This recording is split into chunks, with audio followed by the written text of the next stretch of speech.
हाँ जी, नमस्कार आप सभी को। आप सभी का स्वागत है अपने इस YouTube चैनल एड्यूरोही पर। मैं आपका अपना विजय भारत आप सभी का स्वागत करता हूं। जैसे कि आपको पता है, हम डेली करंट अफेयर्स एनालिसिस किया करते हैं विद एमसीक्यूज। इसी के साथ में हम एक सीरीज चलाया करते हैं आज का इतिहास, इंग्लिश में कहें तो टुडे इन हिस्ट्री, यानी कि आज के दिन इतिहास में क्या घटित हुआ था, उनमें से कुछ महत्वपूर्ण घटनाएं हम कवर करते हैं और मल्टीपल चॉइस क्वेश्चन आपसे पूछते हैं। हमारी ये जो कक्षा है वो सुबह 6 बजे प्रीमियर लगाई जाती है अपने इस YouTube चैनल एड्यूरोही ऑफिशियल पर। हमारी इस कक्षा के दो भाग होते हैं। पहले भाग में करंट अफेयर्स न्यूज की एनालिसिस करते हुए एमसीक्यूज करते हैं और दूसरे भाग में आज की ऐतिहासिक घटनाओं की जानकारी कवर करते हुए एमसीक्यूज करते हैं। तो आपको इस कक्षा की पीडीएफ टेलीग्राम चैनल पे मिल जाएगी। आज तक जितनी भी क्लासेस यूट्यूब पे हुई हैं इस सीरीज की, सभी की पीडीएफ मैंने वहां पर प्रोवाइड करवा दी है और आपको एक क्वेश्चन भी डेली मिलता है। इसके अलावा आप हमें अदर सोशल मीडिया प्लेटफॉर्म्स पे भी फॉलो कर सकते हैं, जैसे कि Instagram, Twitter, WhatsApp channel etcetera. सभी सोशल मीडिया प्लेटफॉर्म के लिंक आपको डिस्क्रिप्शन में मिल जाएंगे, वहां से डायरेक्ट आप हमें फॉलो कर सकते हैं। किसी भी परीक्षा की तैयारी से संबंधित जानकारी के लिए आप व्हाट्सएप के माध्यम से संपर्क कर सकते हैं 8307730527। अब हम चलते हैं हमारी इस कक्षा के भाग नंबर 1 पर, यानी कि डेली करंट अफेयर्स एनालिसिस की तरफ। इसमें हम कुछ करंट अफेयर्स की न्यूज की एनालिसिस करते हुए मल्टीपल चॉइस क्वेश्चन आपसे पूछेंगे। तो चलिए जी, पहली न्यूज। ये न्यूज जो है वो पीआईबी के द्वारा भी प्रकाशित की गई और द हिंदू। तो ये जो न्यूज है मैंने जो क्रॉप की हुई है वो द हिंदू न्यूज़पेपर की है। Citizenship granted under CAA to people in West Bengal, Haryana, Uttarakhand. MHA, MHA का मतलब होता है ministry of home affairs, Hindi में कहें तो गृह मंत्रालय। गृह मंत्रालय के द्वारा कहा गया है कि सीएए के तहत पश्चिम बंगाल, हरियाणा और उत्तराखंड में कुछ लोगों को नागरिकता दी गई है। At least 8 Hindu migrants from Bangladesh, Bangladesh से कम 8 लोगों को यहां पर वेस्ट बंगाल में सिटीजनशिप दी गई है। According to a source, apart from the first set of application in Uttarakhand, Haryana, and more than 25,000 applications received so far, Uttarakhand और हरियाणा के आवेदकों के पहले सेट के अलावा बांग्लादेश से आए कम से कम 8 हिंदू प्रवासियों को पश्चिम बंगाल में नागरिकता दे दी गई और अब तक 25,000 से ज्यादा आवेदन प्राप्त हुए हैं इस सीए के तहत। सीएए यानी कि सिटीजनशिप अमेंडमेंट एक्ट 2019, ये कब ग्रांटेड किया गया था तो आप सभी को पता है, अभी अधिनियमित किया गया था कुछ ही समय पहले। ठीक है, अगर आपसे ये पूछा जाए कब की बात है ये, तो 11 मार्च 2024। भारत सरकार ने 11 मार्च 2024 को नागरिकता संशोधन नियम अधिनियमित किया था, या फिर आप कहेंगे अधिसूचित किया था, ऐसे लिखेंगे। ठीक है ना। हालांकि वैसे तो ये 2019 में लाया गया था, अभी इसकी शुरुआत हो गई है। इसके तहत भारत में कुछ लोगों को नागरिकता प्रमाण पत्र दिए जा रहे हैं और पश्चिम बंगाल, उत्तराखंड और हरियाणा का नाम जैसे कि आपको पता है अभी चर्चा में बना हुआ है। तो इसके बारे में आपको ध्यान में रखनी है। ये गृह मंत्रालय यानी कि मिनिस्ट्री ऑफ होम अफेयर्स। अभी आपको बताना है कि भारत के संदर्भ में विचार करते हुए यह बताना है कि कितने क्वेश्चन आपके, कितने कथन आपके ठीक है, जल्दी से बता दीजिएगा। नागरिकता की बात हो रही है कि कुछ जो हमारे पड़ोसी देश हैं जैसे कि पाकिस्तान, बांग्लादेश, अफगानिस्तान, वहां से जो अल्पसंख्यक समुदाय के लोग हैं, गैर मुस्लिम, उनको भारत में नागरिकता दे दी जाएगी सीएए के तहत। तो मुद्दा है ये नागरिकता का। अभी आपको बताना है भारत के संदर्भ में नागरिकता के बारे में, कथनों के बारे में पढ़ना है और बताना है कि कौन सा सही है। भारत में केवल दोहरी नागरिकता का प्रावधान है, क्या यह बात ठीक लिखी हुई है? क्या आप कहेंगे जी नहीं, ये तो गलत है। भारत में किस तरह का प्रावधान है? भारत में एकल नागरिकता है, ठीक है ना। एकल नागरिकता का मतलब यह होता है कि आप अगर भारत के नागरिक हैं तो फिर किसी दूसरे देश के नागरिक नहीं हो सकते, ठीक है। तो भारत में एकल नागरिकता है, चाहे आप भारत के नागरिक हो सकते हैं, चाहे आप फिर किसी दूसरे देश के। लेकिन जब हम अमेरिका की बात करते हैं तो अमेरिका में दोहरी नागरिकता का प्रावधान है, यानी कि आप उस देश के भी वासी हो सकते हैं और दूसरे देश की, जो कोई भी देश दोहरी नागरिकता का प्रावधान रखता हो। लेकिन हमारे भारत में ऐसा नहीं है। अगर या तो आप भारत के नागरिक रहेंगे या फिर किसी दूसरे देश के। अगर आपने भारत की नागरिकता ले ली तो आपकी दूसरे देश की मान्यता रद्द हो जाएगी, ठीक है ना। तो भारत में ये एकल नागरिकता का प्रावधान है, तो पहला पॉइंट गलत लिखा हुआ था। दूसरा पॉइंट पढ़िए, जो व्यक्ति जन्म से नागरिक हो केवल वही भारत का राष्ट्रपति बन सकता है। क्या यह बात ठीक है? क्या आप कहेंगे जी नहीं, यह बात भी गलत लिखी हुई है। क्यों? कौन बन सकता है राष्ट्रपति हमारे भारत का? तो वो हमारे भारत का नागरिक होना चाहिए, चाहे वो नागरिक जन्म के आधार पे हो, यानी कि उसका जन्म भारत में हुआ हो, या फिर उसने देशीय नागरिकता हासिल की हो, यानी कि पहले वो किसी दूसरे देश में रहता था, अब वो कुछ समय से भारत में रह रहा है और उसने एक पूरे सिस्टम के अनुसार भारत की नागरिकता ग्रहण कर ली है, तो वो भी योग्य है। तो दूसरा पॉइंट गलत लिखा हुआ है। हालांकि अगर आपको ये दूसरा पॉइंट अमेरिका के संदर्भ में पूछा जाता तो ये ठीक हो जाता, क्योंकि अमेरिका के संविधान में कहा गया है कि वहां का राष्ट्रपति वही बन सकता है जो जन्म से वहां का नागरिक है, लेकिन भारत में ऐसा नहीं है, ठीक है ना। तो तीसरा पॉइंट देखो पढ़ के, इसमें क्या लिखा हुआ है? जिस विदेशी को एक बार नागरिकता दे दी गई है, किसी विशेष परिस्थिति में उसे इससे वंचित किया जा सकता है। जी हां, तीसरा पॉइंट ठीक लिखा हुआ है। मान के चलो किसी विदेशी व्यक्ति ने भारत की नागरिकता ग्रहण कर ली और कल को वो चाहता है कि किसी दूसरे देश में नागरिकता बोले, अगर वो एक व्यवस्थित क्रम में चलेगा और किसी दूसरे देश की नागरिकता वो ग्रहण कर लेता है, तो फिर जाहिर सी बात है भारत में तो एकल नागरिकता का प्रावधान है, तो उसकी भारत की नागरिकता रद्द कर दी जाएगी, यानी कि वो विशेष परिस्थिति होगी उसके लिए, तो इसमें उसको वंचित किया जा सकता है। तो जिन्होंने लिखा होगा ना केवल 3, उनका बिल्कुल ठीक रहेगा। B option will be right answer for this question. अब चलो चलते हैं हम दूसरी न्यूज की तरफ। Lula removes Brazilian ambassador to Israel amid diplomatic spat. अभी आप सभी को पता है इजराइल और हमास का युद्ध बड़ी चर्चा का विषय बना हुआ है। इसी के बीच में कुछ देश ऐसे हैं जो इजराइल के समर्थन में आ रहे हैं, कुछ लोग वो हैं जो इजराइल के विरोध में खड़े हैं।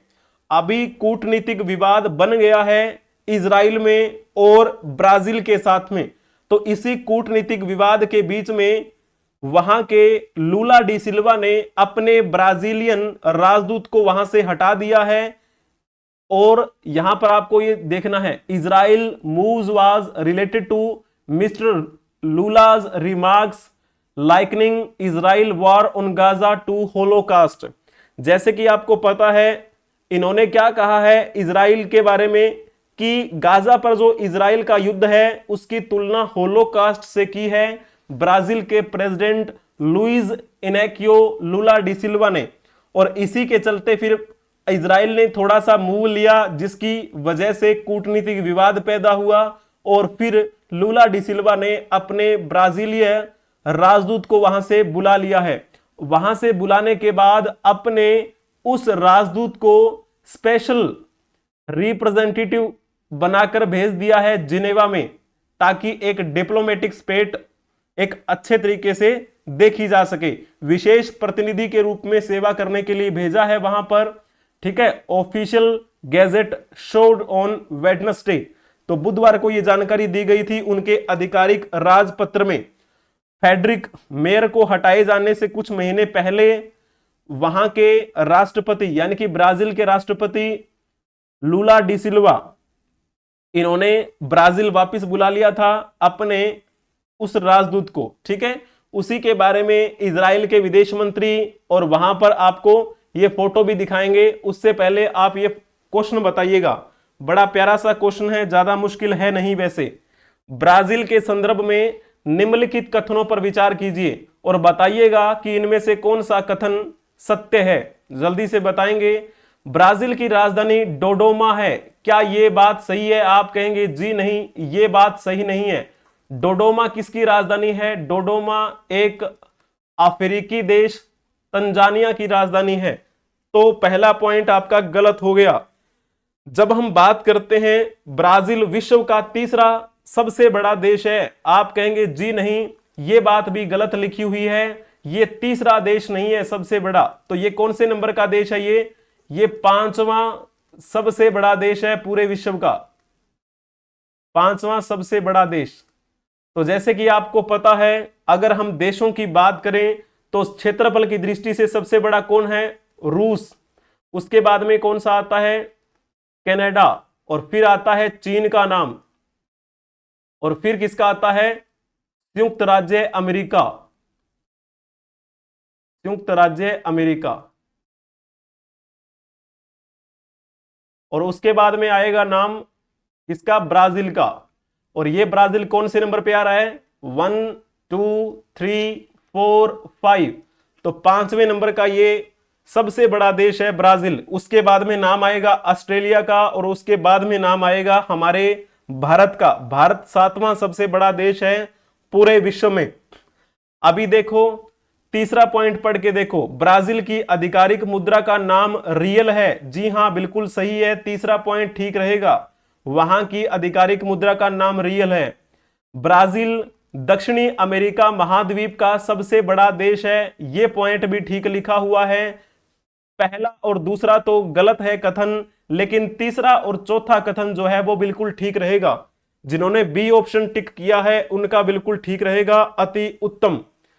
तो यहां पर आप देख लीजिए, ये अधिकारी आपको दिखाई दे रहे हैं इजराइल और ब्राजील के, ठीक है। जब हम ब्राजील की बात कर रहे होते हैं तो अभी मैंने आपको बताया कि ये पूरे विश्व का पांचवां सबसे बड़ा देश है, लेकिन जब दक्षिणी अमेरिकी महाद्वीप की बात करते हैं तो उसमें सबसे बड़ा ये देश है। तो यहां पर इसकी बाउंड्री आपको दिखाई दे रही होगी, ये रेड डॉटेड में यहां पर आपको जो कंट्री दिखाई दे रही है ये कौन सी है? यही है ब्राजील। कितना बड़ा देश है ये ब्राजील, आपको यहां पर दिखाई दे रहा होगा। और कौन सी डायरेक्शन में है? तो पूर्वी डायरेक्शन में है ये। किसकी पूर्वी डायरेक्शन में? तो दक्षिणी अमेरिका महाद्वीप के पूर्वी क्षेत्र में पड़ता है ये, ठीक है, ऐसे बोलना है। तो यहां जब हम बात करते हैं ब्राजील के बारे में तो यहां मैप भी दिखा दिया मैंने, और साथ में थोड़े और पॉइंट भी बता दिए हैं। ब्राजील की राजधानी पहले कौन सी हुआ करती थी? रियो डी जेनेरियो, लेकिन अभी उसकी राजधानी क्या है? ब्राजीलिया। ब्राजील संयुक्त राष्ट्र का सदस्य भी है। इसने 24 अक्टूबर 1945 को यूएन की सदस्यता ग्रहण की थी, और ये ब्राजील का राष्ट्रीय ध्वज है, नेशनल फ्लैग ऑफ ब्राजील। यहां पर आपको पहचानने में दिक्कत नहीं होनी चाहिए। तो अभी चलो, ये न्यूज तो मैंने बता ही दी है, कवर हो चुकी है आपकी ये न्यूज, ठीक है ना। तो चलिए, एक क्वेश्चन ये पुरानी वीडियो का रह गया था इसमें, चलो कोई बात नहीं, बता दीजिए। आ ही गया है तो छोड़ना ही क्यों। निम्नलिखित में से कौन सी केन्या देश की राजधानी है? तो केन्या देश की राजधानी का नाम जिन्होंने लिखा होगा ना, केन्या, तो नैरोबी है, बिल्कुल ठीक बताया है आप सभी ने। डोडोमा किस देश की राजधानी है? तो ये तंजानिया की राजधानी है, तंजानिया। अभी ऑप्शन में आया भी था किगाली, ये कहां की राजधानी का नाम है? किगाली, ये है रवांडा की राजधानी। जब हम बात करते हैं युगांडा देश के बारे में तो युगांडा देश की राजधानी का नाम है कंपाला, ठीक है ना। तो इस प्रकार से ये न्यूज प्रीवियस न्यूज का एक फॉर्म रह गया था यहां पे कुछ कारणवश, तो उसी के बारे में था ये, ठीक है। तो चलिए, आपको इस कक्षा की पीडीएफ टेलीग्राम चैनल पे मिल जाएगी। ये आपकी वीडियो का पहला भाग हुआ। अगर आपको वीडियो का पहला भाग पसंद आया है तो इसे लाइक कर देंगे, अपने दोस्तों को भी शेयर कर देंगे और अपने इस यूट्यूब चैनल को सब्सक्राइब भी कर लेंगे यदि आप नए हैं तो। अब हम चलते हैं हमारी इस वीडियो के भाग नंबर 2 की तरफ, यानी कि today in history with MCQs. Hindi में कहें तो आज का इतिहास। तो आज के दिन ऐसा क्या स्पेशल है, उसी के बारे में हम जानकारी हासिल करेंगे और धीरे धीरे आपसे पूछते चलेंगे कि इसके बारे में कौन सा पॉइंट आपका ठीक रहेगा। तो आज के दिन कौन सा दिवस मनाया जाता है?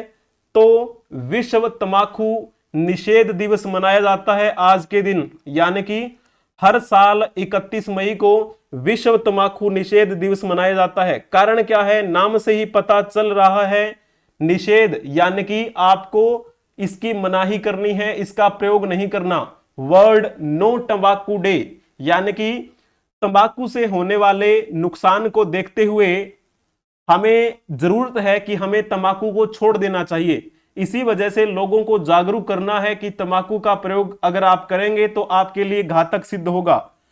तो सारी बात क्या है? जागरूकता की ही है। विश्व स्तर पे लोगों को जागरूक करना कि तंबाकू हमारे सेहत के लिए हानिकारक है। इसीलिए यह दिवस मनाया जाता है जिसे हम विश्व तंबाकू निषेध दिवस कह देते हैं। इस तंबाकू से होने वाले नुकसान को देखते हुए वर्ष 1987 में WHO के सदस्य देशों ने एक प्रस्ताव द्वारा 7 अप्रैल 1988 से विश्व तंबाकू निषेध दिवस मनाने का फैसला किया था। 7 अप्रैल 1988 को यह पहली बार मनाया गया, ठीक है ना। और इसकी शुरुआत किसके द्वारा की गई थी? WHO। इसकी फुल फॉर्म क्या होती है? World health organisation.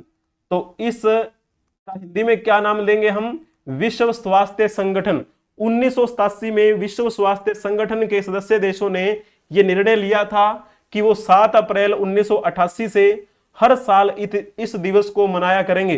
तभी से यह दिवस हर साल मनाया जाता है। इसका मुख्य उद्देश्य मैंने आपको बता दिया कि धूम्रपान नहीं करना, तंबाकू का सेवन नहीं करना। हर कब मनाया जाता है? हर साल ये 31 मई को मनाया जाता है, ठीक है ना। तो इस प्रकार आपको ये बातें ध्यान में रखनी है। और जब हम बात करते हैं 30 मई की, 30 मई के दिन कौन सा दिवस मनाया जाता है? तो हमारे राष्ट्रीय स्तर का एक दिवस है जिसे हम हिंदी पत्रकारिता दिवस कह देते हैं। हिंदी पत्रकारिता दिवस 30 मई के दिन क्यों मनाया जाता है? क्योंकि इसी दिन सबसे पहला हिंदी अखबार पब्लिश हुआ था, जिसका नाम मैंने आपको कल भी बताया था। उसका नाम क्या था? उदंत मार्तंड। उदंत मार्तंड का प्रकाशन सबसे पहले हुआ हिंदी भाषा में। उसी वजह से यह दिवस मनाया जाता है। आपको यह पॉइंट ध्यान में रखना है। अभी चलो चलते हैं हम आज 31 मई के दिन जिनकी जयंती है या फिर जिनका जन्मदिन है। तो चलिए सबसे पहले इनकी जानकारी ले लेते हैं हम। इनकी आज जयंती है। नाम है इनका विनोद मेहता। विनोद मेहता का जन्म आज ही के दिन हुआ था, 31 मई 1942 को। और जब 1942 की बात करते हैं तो पाकिस्तान नाम की कोई भी चीज नहीं थी, लेकिन उस समय इनका जन्म हुआ था रावलपिंडी क्षेत्र में। अब यह रावलपिंडी पाकिस्तान में आता है क्योंकि पाकिस्तान 1947 में हमसे अलग हो गया था। और इनकी मृत्यु 8 मार्च 2015 को हुई थी। कहां पर?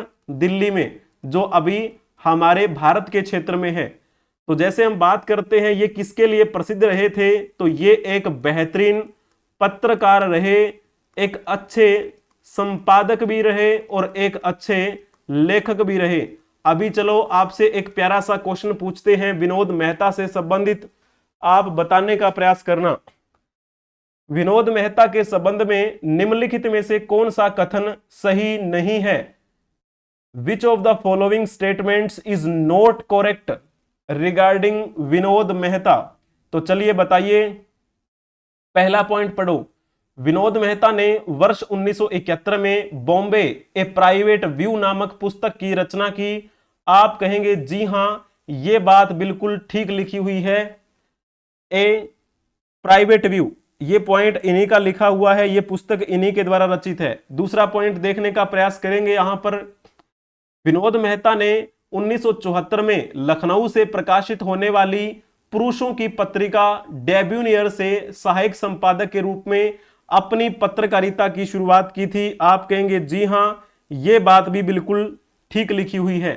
ठीक है, और यहां पर नेक्स्ट पॉइंट क्या है, वर्ष 2001 में उनके लेखों का संकलन mister editor how close are you to the PM, ये प्रकाशित हुआ था। Mister editor how close are you to the PM was published in 2001। क्या ये बात ठीक लिखी हुई है?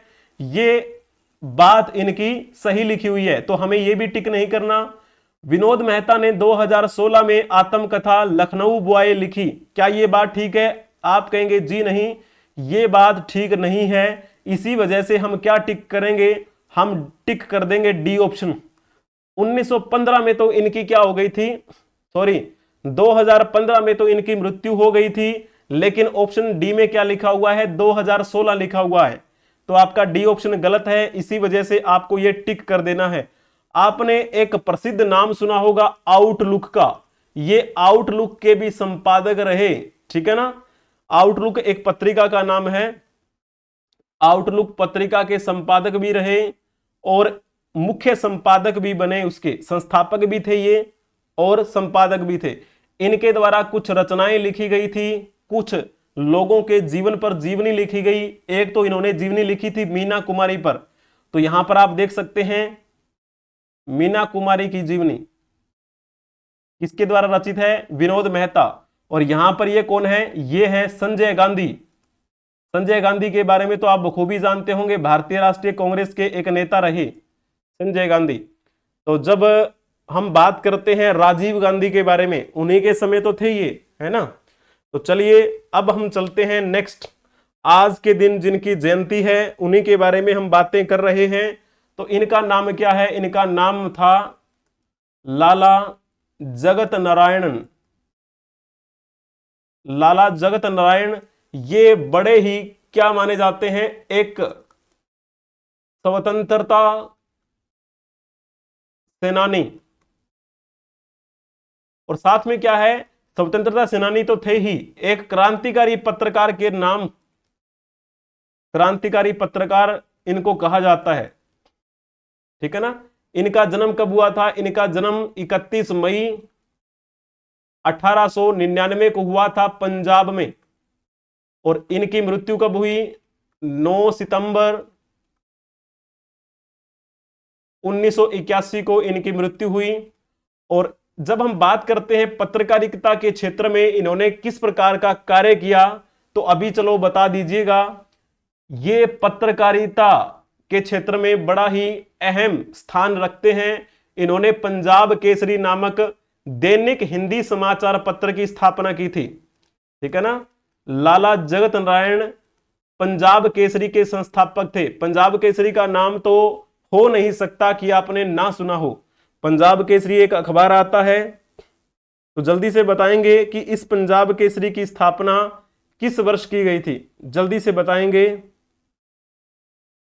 पंजाब केसरी ये मूल रूप से कहां के थे, मूल रूप से ये पंजाब के तो थे ही, है ना। तो जिन्होंने लिखा हुआ ना 1948, उनका बिल्कुल ठीक रहेगा। सॉरी 1948 नहीं, 1965 लिखेंगे, क्योंकि 1948 में तो एक और अखबार इन्होंने पब्लिश किया था। 1965 में पंजाब केसरी का प्रकाशन शुरू हुआ। कहा जाता है कि जब देश की आजादी का कार्यक्रम चल रहा था, उस समय पाकिस्तान हमारे भारत से अलग हो गया। उसी देश के आजाद होने के उपरांत 1948 में ये लाहौर से पलायन करके कहां आ गए थे, जालंधर आ गए थे। 1948 की बात है, ये जालंधर आ गए भारतीय क्षेत्र में। और जब ये जालंधर आ गए तो वहां पर इन्होंने एक दैनिक अखबार निकाला जो कि उर्दू भाषा में छपा करता था, जिसका नाम था हिंद समाचार। हिंद समाचार ये अखबार का नाम था। जो कि कौन सी भाषा में था, उर्दू भाषा। ठीक है, ये भी कौन सा था, दैनिक यानी कि डेली आया करता था ये। फिर इन्होंने काफी समय के बाद 1965 में पंजाब केसरी नामक अखबार निकाला। ये भी दैनिक अखबार था जो हिंदी भाषा में छपा करता था। ठीक है, तो इनके ये संस्थापक रहे थे। अभी चलो ये एक प्यारा सा क्वेश्चन और बनाया है आपके लिए, इसके बारे में बता देंगे। लाला जगत नारायण के संबंध में निम्नलिखित कथनों पर विचार करें और बताएं कि कौन सा कथन ठीक रहेगा। लाला जगत नारायण ने वर्ष 1948 में लाहौर से पलायन कर जालंधर में दैनिक उर्दू समाचार पत्र हिंद समाचार की स्थापना की। पहला पॉइंट ठीक लिखा हुआ है, बहुत ही बढ़िया। दूसरा पॉइंट देखो, लाला जगत नारायण ने वर्ष 1965 में दैनिक हिंदी समाचार पत्र पंजाब केसरी की स्थापना की। यह बात भी बिल्कुल ठीक लिखी हुई है। लाला जगत नारायण जी की अपने जीवन काल की सच्ची भक्ति और समाज सेवा हेतु 2003 में भारत सरकार के तत्कालीन प्रधानमंत्री डॉक्टर मनमोहन सिंह ने प्रभावित होकर उन्हें क्या एक सम्मान दिया, उनके सम्मान में डाक टिकट जारी किया था। तो क्या यह बात ठीक लिखी हुई है क्या? इनको कब सम्मान दिया गया था? 2013 में ही दिया गया था। बिल्कुल ठीक बात है, तीनों के तीनों ही ऑप्शन ठीक हैं। जिन्होंने लिखा होगा ना उपरोक्त सभी, उनका बिल्कुल ठीक रहेगा। तो फिर जैसे हम बात करते हैं 80 के दशक में, जब पूरा पंजाब एक ऐसे माहौल से सुलग रहा था, उसी दौर में एक कलम के सिपाही थे हमारे लाला जगत नारायण। देश भावना से ओतप्रोत थे ये, और अपने बिंदास लेखन की वजह से आतंकी मंसूबों को इन्होंने उजागर भी किया, और आतंकी माहौल के बीच में ये उनके निशाने पर भी रहे। और जैसे हम बात करते हैं, मैंने अभी आपको बताया था 9 सितंबर 1981, तो 9 सितंबर 1981 को क्या हो गया था, इनकी हत्या कर दी गई। एक देशभक्त और निडर पत्रकार थे हमारे लाला जी। ठीक है ना। अभी चलो चलते हैं हम नेक्स्ट। यहां पर आप ये फोटो देख पा रहे होंगे। जब आप मध्यकालीन इतिहास पढ़ते हैं तो आपको एक नाम पढ़ने को मिलता है, नूरजहां। ठीक है ना, नूरजहां। तो जैसे हम बात करते हैं नूरजहां, इसका पूरा नाम क्या था? इसका नाम था मेहरुनिसा। ये इसका मूल नाम था मेहरुनिसा। और इस नूरजहां की बात करते हैं तो कहा जाता है कि इसका विवाह किसके साथ हुआ था? जहांगीर के साथ हुआ था। जहांगीर जो कि एक मुगल शासक था, और इस जहांगीर का बचपन का नाम क्या था? सलीम। ये वही है। और ये किसका बेटा था? ये अकबर का बेटा था। अकबर का बेटा जहांगीर, उसने शादी की थी नूरजहां से, और नूरजहां का बचपन का नाम मेहरुनिसा था। और इसकी क्या है, आज जयंती है। इसका जन्म आज ही के दिन हुआ था, 31 मई 1577 में। कौन से क्षेत्र में हुआ? कंधार क्षेत्र में। और इसकी मृत्यु कब हुई थी? 17 दिसंबर 1645 ईस्वी में इसकी मृत्यु हुई। ठीक है ना, लाहौर में। और जब हम बात कर रहे होते हैं इस मेहरुनिसा के बारे में, तो इस मेहरुनिसा का पहला विवाह किसके साथ हुआ? पहला विवाह तो नाम आता है अली कुली बेग का। अली कुली बेग जो थे वो एक बेहतरीन शक्तिशाली युवक थे, एक ईरानी युवक। ठीक है। और जब कहा जाता है कि इस अली कुली बेग ने एक शेर को मार दिया था, उसी वजह से इसे एक उपाधि दी गई थी, शेर अफगान की उपाधि। किसने दी थी? जहांगीर ने। और फिर कुछ समय के बाद कहा जाता है कि इस अली कुली बेग की हत्या कर दी गई थी, और बाद में फिर एक त्योहार का आयोजन करवाया गया था, जिसका नाम आता है, उस त्योहार का नाम क्या था? नौरूज। उस नौरूज के त्योहार के दौरान यहां पर मेहरुनिसा भी आई हुई थी, और मेहरुनिसा को पसंद कर लिया जहांगीर ने। दोनों की शादी हो गई। ठीक है ना। दूसरा विवाह किसके साथ हुआ? जहांगीर के साथ। तो इस प्रकार ये कहानी है, ज्यादा हमें आवश्यकता नहीं है इनके बारे में बात करने की। अभी चलो, निम्नलिखित में से कौन नूरजहां की जुंटा का सदस्य नहीं था? नूरजहां की जुंटा का मतलब क्या होता है कि इन्होंने एक अपना एक संगठन बनाया था छोटा सा। इस संगठन का मुख्य उद्देश्य यही था कि जो जहांगीर है उसको अपने अंगुलियों पर नचाना। ठीक है, एक तरीके से आप यह कह सकते हैं। तो इसमें ज्यादा लोग थे नहीं, तो उसमें महाबत खान नहीं था, बाकी सदस्य इसमें थे। इतमाद उद दौला, इतमाद उद दौला कौन था? वो इसका पिता का नाम आता है, पिता। ठीक है ना, इसके पिता की जब हम बात करते हैं, वैसे तो नाम लिया जाता है इसके पिता का ग्यास बेग। उस ग्यास बेग को उपाधि दी गई थी इतमाद उद दौला की। ठीक है ना, तो वो इसका सदस्य था। जाहिर सी बात है अपनी बेटी का साथ देगा ही। आसफ खां जो इसका एक भाई था। और खुर्रम की बात करते हैं तो खुर्रम इसका बेटा था, जो कि किसके नाम से जाना गया? शाहजहां के नाम से प्रसिद्ध हुआ। ये एग्जाम में पूछा गया था एक बार, वनडे एग्जाम में। शाहजहां जो है ना, ये इसने फिर क्या किया था? बाद में विरोध करना शुरू कर दिया था नूरजहां के विचारों का। तो शुरुआत में ये जब छोटा था तो इसके साथ में ही था। फिर हम चलते हैं आज के दिन की कुछ ऐसी कहानी, यानी कि इस दिन जिनका निधन हुआ था। इनका नाम क्या है?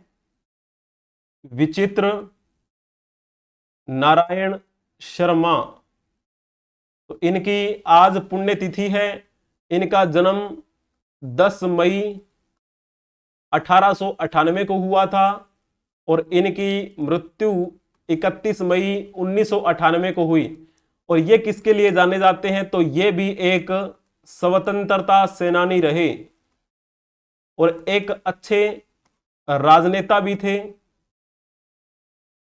इनको पुरस्कार दिया गया था जमुना लाल बजाज पुरस्कार। यह कब की बात है? जब इनको पुरस्कृत किया गया था इस सम्मान से, तो ये 1993 की बात है। पूर्व विधायक और स्वतंत्रता सेनानी के रूप में विचित्र नारायण शर्मा को जो पेंशन मिलती थी उसे वे महात्मा गांधी के आश्रम में जमा कर दिया करते थे। आश्रम से उन्हें आजीविका के लिए जो भी धन मिलता था उसी से अपना गुजारा करते थे। ऐसे थे हमारे विचित्र नारायण शर्मा।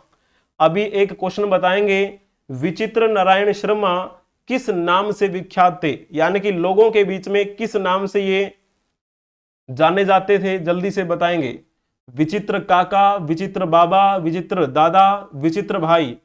तो जल्दी से बताएंगे किस नाम से इनको जाना जाता था? इनको विचित्र भाई के नाम से जाना जाता था।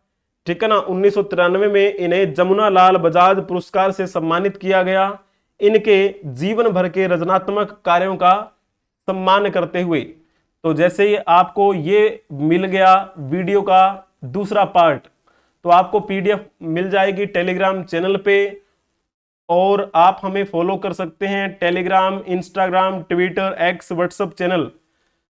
सभी सोशल मीडिया प्लेटफॉर्म के लिंक आपको डिस्क्रिप्शन में मिल जाएंगे, और आप हमें व्हाट्सएप के माध्यम से भी संपर्क कर सकते हैं 8307730527। आप हमें लाइक कर सकते हैं। अगर आपको ये वीडियो पसंद आई है तो शेयर भी कर दीजिएगा। अगर आप इस चैनल पे नए हैं तो सब्सक्राइब भी कर लीजिएगा। Thank you for watching. Like, share and subscribe. बने रहिए हमारे साथ। हम मिलेंगे नेक्स्ट क्लास में।